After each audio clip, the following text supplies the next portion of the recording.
Nih gue apa aku nih?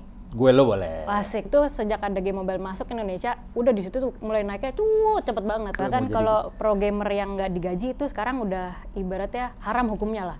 Nah, Main game di dalam mobil. oh bisa, bener. Dulu eranya Counter Strike tuh warnet tuh, sampai nggak pulang. Udah, Nah, saya contohnya.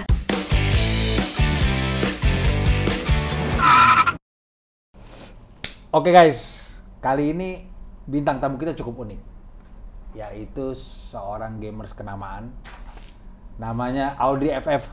Selamat pagi. Selamat pagi. Yoi, sehat ya? Sehat, alhamdulillah. Kita akan ngobrol banyak sahabat Daihatsu. Lo pantau terus. Daihatsu ngepot, ready, gaspol. Oke. Audrey FF. Yes. Ini 5-6 tahun terakhir game makin menggila nih ya bukan hanya di Indonesia tapi juga di dunia sih. Berbagai macam event atau competition game itu hadiahnya wah gede-gede banget. Sebenarnya titik apa sih sampai si skena gaming ini upgrade? Titik apa ya? Ada momen apa tuh di Soalnya zaman-zaman, nih gue apa aku nih? Gue lo boleh. Asik, bersantai gitu ya. Jadi zaman-zaman gue awal-awal main game tuh, dulu kan sebenarnya di Indonesia masih bener-bener gak dipandang banget kan orang-orang main game. Terus kebanyakan di Indonesia juga orang-orang masih nganggap gamer itu negatif lah. Ya itu masih, gue inget banget zaman-zaman itu tuh masih bener-bener nggak ada di Indonesia yang mengapresiasi gamer waktu itu. Betul. Nah, gue juga akhirnya gue ngeliat ini mulai berkembang bangetnya itu sejak game mobile masuk ke Indonesia sih.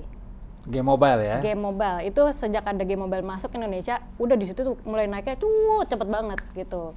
Dan pesat banget dari yang orang-orang udah nggak nganggap gamer sama sekali sampai akhirnya tiba-tiba gamer dianggap keren banget gitu. Jadi gue pernah ngerasain dari yang gue malu mengakui sebagai gamer sampai akhirnya gue sekarang gue gamer gitu, bangga dan bisa dengan keren ngakuin gue gamer gitu. Nah mungkin gini kali, dulu di saat era gamers itu dianggap sebelah mata, mungkin nggak ada platform yang lu jadi gamers jadi apa gitu kali ya dulu. Maksudnya kayak mau jadi apa rewardnya mungkin kalau dulu apa ya, Counter Strike mungkin. Benar. Mungkin hadiahnya mungkin kan ya level tongkrongan lah. Cuma di saat udah game mobile, mungkin tuh baru next level kali, bener gak? Bener banget. Nah, dulu tuh kayak kita mau dapat hadiah dari game aja udah kayak ya paling cuman uang jajan lah. Bener. Kita cuman mau nambah-nambah, mau beli minuman-minuman enak lah zaman sekarang kan, atau makanan-makanan cemilan-cemilan buat kita nongkrong selama main game, kayak gitu-gitu doang paling dulu. Dan padahal kita dapetinnya aja udah susah setengah mati, buat juara kan susah, gitu. Tapi dapetnya nggak seberapa dulu. Yang penting puas ya. Iya, tapi senang beda, sebenarnya kan beda. Biarpun hadiahnya kecil, tapi kepuasannya ketika juara emang beda kan. Cuman sekarang beda banget apresiasinya setiap kali juara, dan emang orang-orang udah tahu buat sampai juara itu susah banget kan. Pasti, gitu. pasti. Makanya jadi apresiasinya udah tinggi banget sekarang. Benar. Nah, kalau di dunia nih, bukan hanya di Indonesia nih, Audrey nih. Di dunia itu seberapa pesat sih dunia game ini? Kayak contoh mungkin lo bisa kasih analogi gini mungkin. Gue pernah baca sih di beberapa laman internet ya. Ada beberapa kampus udah menjadikan mata kuliah. Wah, itu. Bener gak tapi? Coba Bener. deh diceritain Audrey FF nih seberapa pesat skena game di dunia? Kalau di dunia sih menurut gue ya udah dari dulu sebenarnya. Bahkan dari sejak Indonesia masih ketinggalan banget. Benar-benar orang Indonesia nggak ada sama sekali yang mengapresiasi gamer. Di luar tuh udah malah udah pesat banget. Mereka udah menganggap gamer ya kayak kita sekarang nganggap gamer gitu. Indonesia menganggap gamer itu keren. Nah itu di luar negeri sebenarnya udah dari dulu, udah dari lama. Coba gue lurusin di sini teman-teman. Mungkin pro gamers itu buat orang awam digaji. Ada nggak? Digaji, betul. Tuh, dulu belum terjadi ya? Dulu belum terjadi sama sekali. Oke, sekarang nih sudah mulai? Bukan sudah mulai, udah semuanya udah wajib. Wah, tuh dia. Udah wajib banget. Ada sponsor, kompetisinya juga banyak ya. Gila. Bahkan kalau pro gamer yang nggak digaji itu sekarang udah ibaratnya haram hukumnya lah. Nah, nggak boleh kayak gitu, nggak ada yang mau. Udah nggak ada yang mau pro gamer yang nggak digaji. Gue kalau jadi gamer sudah telat, udah umur segini gue. Lah, nggak ada kata terlambat. Nggak ada kata terlambat, benar. Terus kalau mungkin jenis game ya, yang lagi in sekarang. Apa tuh, Audrey, yang lagi dibicarain orang deh? Kalau dibicarain orang udah pasti game mobile ya. Di Indonesia, kenapa kalau menurut gue kenapa di Indonesia game mobile pesat banget? Karena emang rata-rata orang Indonesia kemampuannya mungkin masih belum memadai untuk beli PC. Apalagi PC kan sekarang emang komponennya mahal-mahal banget ya. Betul. Nah emang jadi arahnya lebih banyak ke mobile. Tapi itu juga nggak salah. Kalau misalnya game selain game mobile, game PC itu sekarang yang lagi rame Valorant. Pernah main nggak? Belum. Ya kurang. Oh kurang ya? Kurang berarti. Gue nyablon kaos mulu Loh, soalnya. Emang nyablon sendiri? Enggak sih, ada tukang. Oh nah itu dia. Iya benar. Itu yang lagi in tadi tuh ya? Kalau game PC itu Valorant, tapi kalau game mobile lebih ke Mobile Legends sama PUBG Mobile. Itu masih yang dominasi banget lah. Masih mendominasi ya, berarti udah 3-4 tahun masih itu tuh namanya tuh ya? Belum tergantikan berarti? Belum ada lawannya sih itu. Belum ada lawannya. Kalau di Indonesia. Oh ada lagi, satu lagi. Free Fire. Oh Free Fire ya? Kalau Indonesia ya, di Indonesia masih tinggi. Gue lumayan sering lihat tuh di Instagram tuh. Kata-katanya nggak asing. Tapi ini Audrey Effect bukan Free Fire loh. Apa itu? Sebenarnya dari female fighter sebenarnya. Ah bener, coba diceritain ke teman-teman. Itu dia, pada nyangkain Free Fire, tapi padahal bukan. Padahal adalah. Paling sering orang bilang Audrey Effect kok mainin PUBG. Loh salah, bukan. Audrey Effect itu female fighter. Female dulunya. fighter, oke. Gitu. Itu harus digaris bawah itu. Nah, tapi udah lu sering jelasin, pasti banyak aja yang nanya ya. Masih ya kan? sampai sekarang. Bener-bener. Dari yang gue nanggepinnya emosi, sampai akhirnya gue nanggepinnya, iya terserah lu deh gitu. Female fighter itu dijuluki orang apa? Lu namain sendiri? Female fighter itu tim. Oh nama tim ya? Nama tim dulu. Cewek semua? Cewek semua dulu. Oke. Nah sekarang ini statusnya lagi vakum.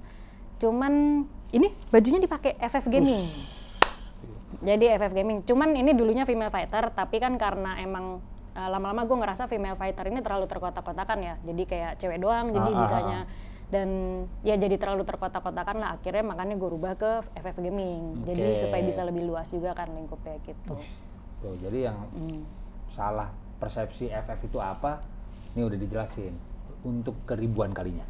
Bukan keribuan kalinya, kayaknya udah seumur hidup udah gue. Audrey, lo kegiatan gaming yang lo lakuin nih apa aja sekarang? Rutinitas sehari-hari? Rutinitas sehari-hari kebanyakan bikin konten, udah pasti. Sama sekarang fokus untuk ngebangun FF Gaming lagi. Karena kan dulu female fighter terus sempat vakum. Nah sekarang mau dihidupin lagi tapi bukan dengan tapi dengan nama yang baru lah, FF Gaming, dan ya benar-benar yang baru lah, fokus ke situ sekarang. Itu kebanyakan. Kalau konten-konten juga lebih banyak ke jadi kan gue ini bisa dibilang termasuk apa ya, biar nggak kelihatan tua gitu. Udah lama lah ya. Udah lama jadi streamer. Senior. Senior. Masih aman ya, nggak kelihatan tua kan? Enggak. Nah, jadi udah termasuk senior lah di dunia streaming. Nah, gue nih dari kemarin lagi seneng bagi-bagi ilmu, bagi-bagi edukasi buat streamer-streamer baru, karena kan banyak streamer-streamer baru yang masih bingung alatnya apa aja, sebenarnya mereka harus gimana buat nambah-nambah viewer, terus apa aja yang harus mereka lakuin buat ngejaga viewer mereka tetap nonton dan lain-lain. Pokoknya gue lebih baik edukasi ke arah sana. Kalau edukasi di dunia game namanya apa tuh? Kalau di basket tuh namanya coaching klinik. Kalau di game apa namanya? Sama sih.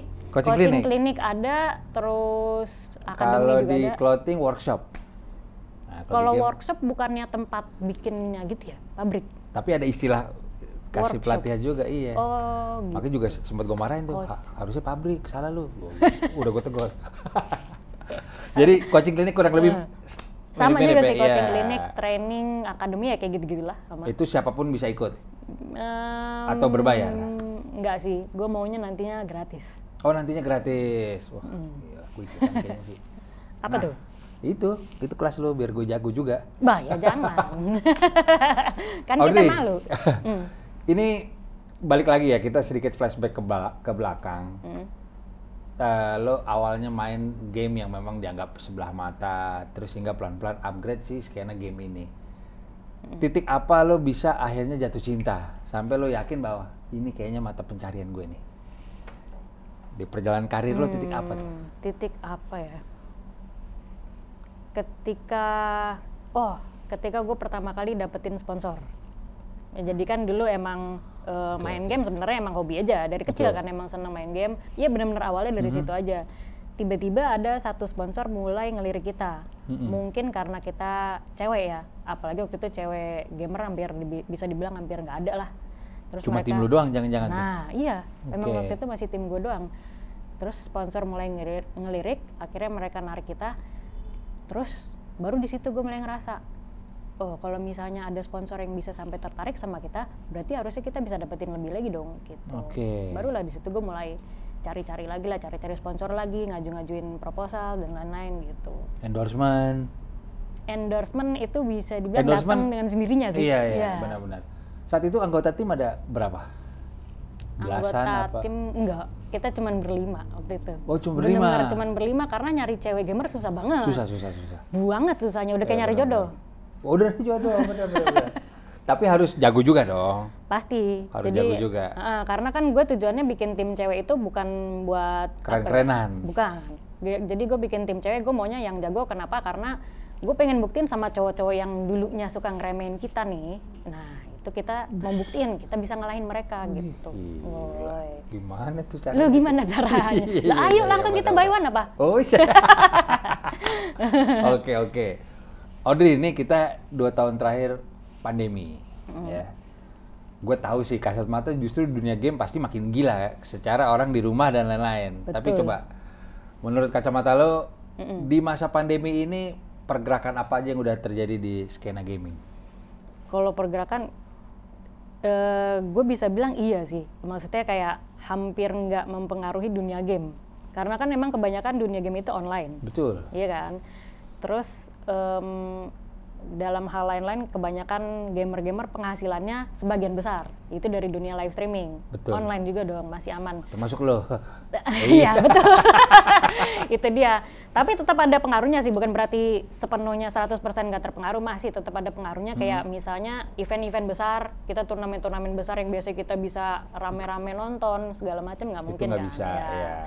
Jadi kita terbatas dalam hal-hal tertentu aja, kayak yaitu turnamen-turnamen, terus kayak kita tadinya kan kayak kita ketemu ngobrol-ngobrol gini juga udah susah kan. Iya. Nah itu banyak, adalah hal-hal tertentu yang terbatas, tapi dalam hal penghasilan kayak live streaming, terus kayak kita bikin konten, kita nge-game seperti biasa itu nggak ada gangguan sama sekali. Gitu. Curang. Di saat pandemi semua orang lagi deg-degan, dia jalan. Tapi bagus. Tetap ini juga, tetap landai juga. Cuma kalau gue baca di berbagai macam media dengan 2 tanda kutip si pengguna ya, pengguna baru gitu justru bertambah berkali-kali lipat karena mereka mungkin mager di rumah. Nah, iya. Jadi mau main. Jadi banyak user baru lah istilahnya. Kalau mungkin dari publisher gamenya iya mungkin. Benar. Kalau kita yang sebagai content creator atau yang kayak gue gini kan sering kayak pengisi acara, terus kayak pengisi turnamen-turnamen, nah itu lumayan berdampak. Nah, lumayan berdampak juga, benar. Oke. 2022 rencana lo, insya Allah nih pandemi udah jauh lebih turun. Amin. Audrey FF mau ngapain aja di tahun 2022? Yang pertama udah pasti ngebesarin FF Gaming lagi, itu udah pasti. Terus pengen lebih banyak mengedukasi streamer-streamer baru gitu. Pengen, kalau bisa aku pengen, kalau bisa gue pengen menghasilkan streamer yang berkualitas dengan tangan gue sendiri. Di tahun 2022 kalau bisa udah kelihatan, itu udah pengen kayak gitu juga. Terus kalau paling gue harapin sih ya, turnamen-turnamen game itu udah bisa dibuka lagi. Udah yang berskala besar ya. Offline ya, maksudnya udah bisa ditonton gitu ya? Iya, udah bisa datang langsung, nonton sama datang langsung nonton sama nonton di live streaming itu bakal beda banget hype-nya. Betul. Jadi kalau misalnya kita bisa ngerasain lagi datang ke turnamen, nonton rame-rame dan kita teriak-teriakan di sana setiap kali ada pertandingan seru, itu bakal seneng banget sih gue. Kalau udah bisa ngerasain itu lagi, udah 2 tahun lebih nggak bisa ngerasain itu kan? Betul, setuju. Semua industri loh, olahraga, iya semua sih, semuanya bisa. Sih ya. Nah, sebelum gue masuk ke pertanyaan berikut, menurut lo kalau dari sisi ranking Indonesia nih di game dunia itu berada di kasta mana? Apakah kita top 10 dunia lo kok? Gue nggak tahu tuh, coba. Tergantung juga tuh. Kalau game mobile gue bisa bilang Indonesia masih termasuk kasta atas banget. Tuh. Masih bisa mengimbangi dunia. Bahkan sering juara dunia beberapa kali betul. Kalau game mobile. Tapi kalau misalnya game PC, Gue bisa bilang masih belum bisa masuk ke kasta teratasnya dunia game internasional ya. Kalau dunia game PC ya, karena di internasional kan orang-orang main game PC itu masih kuat banget. Mereka kemampuan belinya untuk game untuk PC itu mereka masih lumayan kuat kan dibanding Indonesia gitu. Tapi kan itu bukan berarti nilai minus juga. Toh kita di dunia game mobile kan kita kuat juga. Bener. Jadi intinya bisa bersaing banget ya?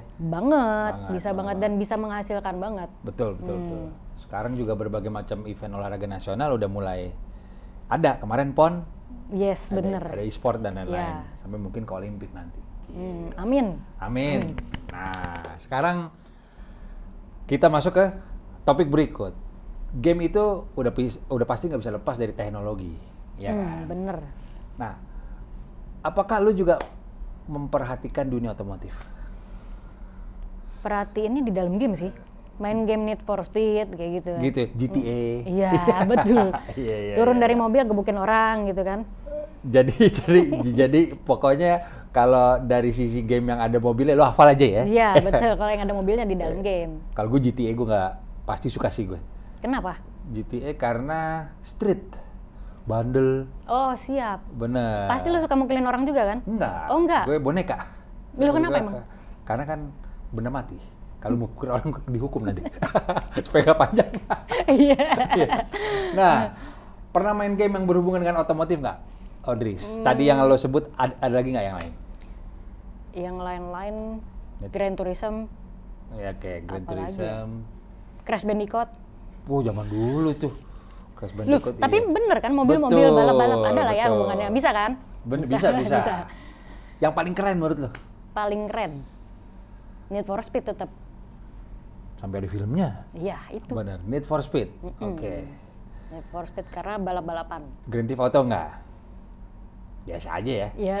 Kalau Grand Theft Auto gue lebih suka gebukin orangnya. Iya bener, nyolong. Terlalu anarkis kan? Karena gue nggak bisa gitu di dunia nyata kan? Iya bener, pelampiasan deh. Pelampiasannya di situ. Oke. Nah, kita kan Daihatsu nih. Nah. Daihatsu juga sering bikin event-event bukan hanya terkait otomotif, ada juga kemarin acara bikin komedi, ada juga dokumenter tentang macam-macam. Kalau misalnya Daihatsu bikin event tentang e-sport, setuju gak? Setuju banget. Kalau gue bisa ikut turun tangan bantuin bikin eventnya, seneng banget. Wah, ini klien denger nih. Nah itu bisa maksudnya kodenya ke situ. Jadi konsultannya. Kita kodenya ke situ sebenarnya. Oke, kita misalnya berandai-andai Daihatsu bikin event e-sport nih di 2022. Oke. Dan ada angle otomotifnya kan. Menurut lo apa nih yang cocok yang bisa dijahit benang merah ini dari konsep si Daihatsu-nya? Misalnya bikin konten. Kalau dari gue juara satu dapat mobil. Bener bisa. Dong? Oh bisa. Ya. Setuju kalau gitu. Kalau dari lo apa nih kira-kira? Kalau dari gue itu udah paling masuk sih. Juara satu dapat mobil udah paling masuk. Terus yang daftar juga dapat mobil. Yang daftar dapat mobil, bokeh. Berarti pendaftarannya 500 juta tuh. Kayak bisa tuh. Main game di dalam mobil. Oh bisa, bener. Bener gak? Di dalam mobil ada LED, terus kita bisa mainin gamenya di situ, turnamennya di dalam situ juga. Nah, pesertanya dari dalam mobil semuanya. Benar. Nah, cakep. Bicara LED, lu tahu nggak mobil Daihatsu Rocky nih? Itu canggih banget, high tech. Oke. Itu semuanya tuh udah LED tuh. Semuanya LED? Semuanya. Yang ada di dalam mobil situ? Iya betul. Makanya kan ini identik dengan gaming kan? Masuk dong yang tadi gue bilang ya. Rocky. Itu dia. Oh, cakep. Gitu. Nah, gila. Emangnya kalau mobil impian yang biasa lu bawa sehari-hari itu sebenarnya kayak apa tuh, Audrey FFT? Yang pasti ada LED-nya di dashboard. Itu udah pasti. Terus kayak gue paling sebel kalau lagi jalan-jalan di dalam kota kemana-mana ya. Terus ketemu jalan yang berbatu-batu gitu kan. Banyak kan jalan rusak gitu kan. Banyak rusak ya. Kan gue nggak enak banget di dalam mobilnya kayak terguncang-guncang. Ya? Iya gitu, nggak nyaman. Terus bisa bisa tampil sporty lah. Gue paling suka kayak gitu mobil. Oke, berarti tampilannya juga harus lo jadiin prioritas. Sama tapi si interior dalamnya lo juga tadi garis bawah itu ya, kalau bisa. Pasti, depannya ada LED. LED dan lain-lain. Apalagi kalau lagi lo nggak nyetir, lo bisa main game tuh. Nah, itu dia. Di situ. Nah, itu sebenarnya di mobil Rocky tuh. Ada semua? Ada, lo harus cobain. Yang bener lo. Makanya semoga mobil Rocky ini bisa jadi hadiah. Oh, itu dia. Jadi bisa lah ya gue ikutan Tapi bantu. udah pernah ada belum? Apa tuh? Juara 1 dapat mobil. Selama ini gue belum pernah denger sih. Paling biasanya hadiah uang biasanya. Jadi Oke. kalau misalnya bisa dibikin kayak juara 1 dapat hadiah mobil, itu bisa jadi sesuatu yang beda banget. Sesuatu yang baru lah. Sesuatu yang baru. Ya, sesuatu yang baru. Menarik. Balik lagi kita membicarakan kompetisi e-sport nih. Hadiah terbesar sepengetahuan lu. Juara 1. Kalau gue pernah lihat udah MM-an memang. Iya, MM-an pasti. Iya. Cuman gue lupa berapa angkanya. Pokoknya pasti emang MM-an. Grup tapi ya. Grup 2M kali ya, lebih ya? Wow. Lebih ya? Tuh bayangin guys, teman-teman gamers ya. Jadi memang sekarang gamers tuh udah lumayan menjanjikan untuk dijadikan profesi kalau lo fokus ya. Iya. Kalau lo fokus gitu, karena memang wadahnya udah ada, disupport pemerintah juga, dan rewardnya denger sendiri tuh. Sampai MM-an, bahkan ada banyak berita-berita bahwa yang juara games di negara kayak Thailand apa tuh baru umur 14 tahun, rumahnya udah 3. Nah, Ya, karena memang berarti kayaknya nggak mungkin 2M deh, lebih. Lebih, salah ya gue ya. Lebih. Berarti gue kurang informasi soal hadiah ya. Apa tuh nama game Fortnite ya? Mm. Itu 15M tuh. Nah, itu dia berarti. Bahkan dia grand finalnya itu di stadion football. Jadi iya dia pakai giant screen, wah itu gila sih. Emang udah next level kalau di luar negeri ya. Jadi dari sisi teknis kompetisinya juga dibikin se-entertaining mungkin. Bener. Balik lagi, nah sekarang kalau emang hadiahnya udah MM-an, berarti harusnya kalau Daihatsu menghadiahkan mobil oke. Wah, itu. Cocok. Cocok ya? Cocok banget. Cocok banget. Di 2022. Satu pemain dapat mobil. Yang juara tapi. Oh, yang juara iya benar. Masa dari pendaftaran. Rugi bandar saya. Oke, Audrey, paling misalnya ada teman-teman yang sahabat Daihatsu nih, gue sih selalu hati-hati di saat ada saudara-saudara gue yang kecil-kecil nih, ini mau fokus di dunia game, karena kan mungkin itu akan ya klise lah mengganggu belajar mengajari dia. Oke. Ada nggak tips dari Audrey FF nih buat sahabat Daihatsu yang misalnya mau menggeluti dan ingin berprofesi seperti lo? Kalau tips sih, kalau mau menggeluti dunia game boleh banget, tapi yang paling penting pendidikannya jangan sampai lupa. Itu udah paling penting dan nomor 1. Itu kan kewajibannya kan, apalagi kalau yang masih anak-anak kecil. Betul. Nah, caranya supaya bisa bagi waktu dengan baik itu dijadwalin semuanya. Kayak misalnya sehari batas waktunya main game 3 jam. Itu ada jadwalnya nih. Misalnya dari jam 7 sampai jam 10. Iya. Selesai dari jam 10, mau itu masih pengen main atau masih pengen lagi seru-serunya, ya udah tetap harus komitmen untuk stop di jam tersebut gitu, supaya bisa ngerjain yang lain-lain, kayak makan nggak lupa, bahkan sering kan gamer-gamer kan lupa mandi. Benar. Nah, lupa bantuin orang tuanya. Dulu eranya Counter Strike tuh warnet tuh, sampai nggak pulang. Dah. Nah, Saya contohnya sampai dimarahin kan. iya, bener, Kamu bener. anak perempuan nongkrong di warnet nggak pulang-pulang, Bener, main bener. game mulu. Nah itu saya. Tapi kan sukses sekarang. Alhamdulillah. Oke, jadi itu Masih. tips-tipsnya ya. Jangan meninggalkan pelajaran, juga meninggalkan. diatur schedule-nya ya. Yang kewajiban-kewajiban yang penting-penting jangan sampai ditinggal, karena kalau yang kewajibannya ditinggal-tinggal, ya udah pasti orang tuanya marah lah dalam bentuk apapun, dan udah pasti orang tuanya juga nggak support. Jadi kebanyakan yang gue temuin sekarang tuh anak-anak yang selalu ngeluh, gue nggak disupport nih sama orang tua. Terus gue tanya, kerjaan lu gimana sehari-hari? Kerjaannya main game sampai 12 jam, sampai lebih, lupa mandi, lupa makan, udah gitu nggak bersosialisasi, ibadah juga ditinggalin, bantuin orang tua nggak, ya iyalah dimarahin kalau Benar. begitu kan, Bambang jadinya. Jadi kalau diforsir juga nggak bagus juga. Nggak Iya, bagus. jadi Jadi diatur lah. Dijadwalin sih, paling baik sih dijadwalin, mendingan bikin komitmen ke diri sendiri, mau sehari main berapa ya, misalnya 4 jam, ya oke. Tapi benar-benar komitmen, tiap hari mau main game maksimal 4 jam udah di stop gitu. Jadi benar-benar dijadwalin semua, dan di luar waktu main game ya udah benar-benar jalanin kewajibannya. Kan kalau kayak gitu orang tua juga seneng dong. Benar. Sama mata pelajarannya juga jangan Nah, turun nilainya. Nanti udah ituin, wah kamu 4 nih, nilainya 3. Nah. kok gimana ya? Iya. Tapi berhasil buktiin lah. Berhasil Walaupun- dibuktiin. Ya, berhasil gue buktiin. Nah, yang paling penting itu juga, kalau emang ternyata pahit-pahitnya udah kayak gue nih, udah kepalang pahit kayak gue. Nah, tapi seenggaknya buktiin lah ke orang tua kalau misalnya gue bisa ngasilin sesuatu dari apa yang udah gue lakuin dari dulu nih, dari game kan. Oke. Gitu. sebenarnya umur termuda bisa berpartisipasi di kompetisi game? Gue kan nggak tahu. Kalau di basket tuh ada kelompok umur namanya, Dre. Kelompok umur dari 14, dari SMP tuh ada. Nah kalau anggota termuda yang bisa ikut berkompetisi di dunia game, misalnya ada satu orang sangat berbakat nih. Paling muda tuh umur berapa? Bisa ikutan? Yang pernah gue temuin itu umur 14 sih. Tapi setahu gue banyak hambatannya juga. Kayak misalnya dia emang jago banget nih, 14 tahun tapi udah jago banget. Terus dia udah berhasil juara di Indonesia. Tapi giliran dia dikirim ke luar negeri, itu banyak hambatannya. Ya itu udah pasti kan kayak paspor, bukan kayak paspor ya, kayak izin-izin segala macam kan. Ada minimalnya, itu kayak minimal umur 17 atau minimal, pokoknya banyak hambatannya lah gitu. Nggak enaknya di situ. Padahal sebenarnya secara potensi dia potensial banget. Iya. Gitu, biarpun umurnya 14 ya. Nah gitu. Jadi, tapi intinya sih mau dari umur berapapun ya dimulai aja. Karena kan belajar main game itu bukan cuma setahun 2 tahun menurut gua.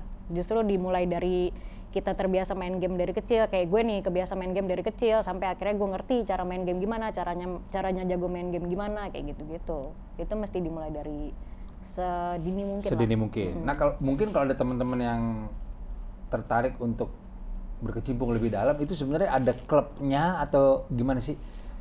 Misalnya ada orang tua lah, ini anak saya suka nih, dia mau awam gitu ya, mau les nih, mau latihan kemana gitu. Itu karena kalau kayak EVOS gitu-gitu kan, itu kan tim udah jadi ya, tim profesional kan. Tapi kalau kayak mau latihan gitu tuh kemana tuh Dre? Kalau mau latihan sekarang ini banyak sih yang buka coaching gitu, coaching klinik, terus mungkin kayak tapi nggak harus ikut coaching klinik atau training atau sekolah dan sejenisnya gitu sih. Sekarang ini banyak banget kan YouTube ya. Nah, itu bisa kita manfaatin YouTube, kayak kita nontonin live streaming pro player. Live streaming pro player itu berguna banget menurut gua. Karena dari kita nonton live streaming pro player, kita bisa belajar cara main mereka. Terus kita bisa belajar improvisasi dari cara main mereka juga gitu. Cara main mereka udah oke nih, tapi kita coba improve lagi. Itu kan jadinya belajar kreatif juga dari situ kan. Terus ya banyak kan dari live streaming sih atau nonton YouTube lah. Benar-benar. Gitu, banyak kok. Nah itu makanya generasi sekarang udah cukup beruntung ya, karena cukup banyak benchmark. Dulu kan benar banget, iya. Zaman lu pasti kan maksudnya kita masih otodidak, segala macam. Iya. Otodidak, nonton YouTube pun masih terbatas. Benar. Dulu kan nonton Udah YouTube gitu, masih terbatas. pelan lagi. Apanya nih? Ininya. Bufferingnya dulu. Oh iya benar banget. Iya, internet dulu benar-benar nggak memadai lah ya. Iya, pokoknya nggak memadai. Jadi buat generasi sekarang itu buat belajar, buat edukasi itu harusnya no excuse ya. Karena semuanya udah ada di YouTube dan sosial media lainnya. As long kalian memanfaatkannya dengan baik. Yang penting ada kemauannya. Betul. Di mana ada kemauan, di situ ada jalan. Nah, bener banget.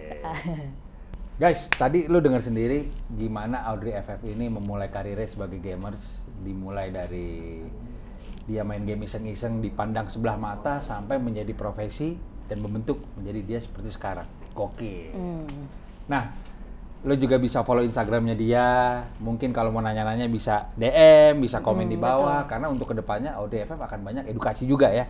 Edukasi, gue pengen banget pokoknya ngebentuk streamer baru dengan tangan gue sendiri yang bagus, yang berkualitas. Ya, siap. Buat teman-teman gamers, buat teman-teman segala industri deh. Gue doain semoga di tahun 2022 ini kita udah bisa melakukan berbagai macam activation offline dan semua industrinya jadi berkembang lagi. Khusus dunia gamers, semoga makin banyak juara-juara dunia yang dilahirkan dari Indonesia. Amin. Nih buat sahabat Daihatsu, lo harus nonton YouTube channel ini di YouTube channel Daihatsu, di Daihatsu Sahabatku, juga follow Instagramnya di Instagram @daihatsu_ind. Daihatsu ngepot, ready, gaspol. Gue Rico Lubis, Audrey FF. Assalamualaikum warahmatullahi wabarakatuh. Waalaikumsalam.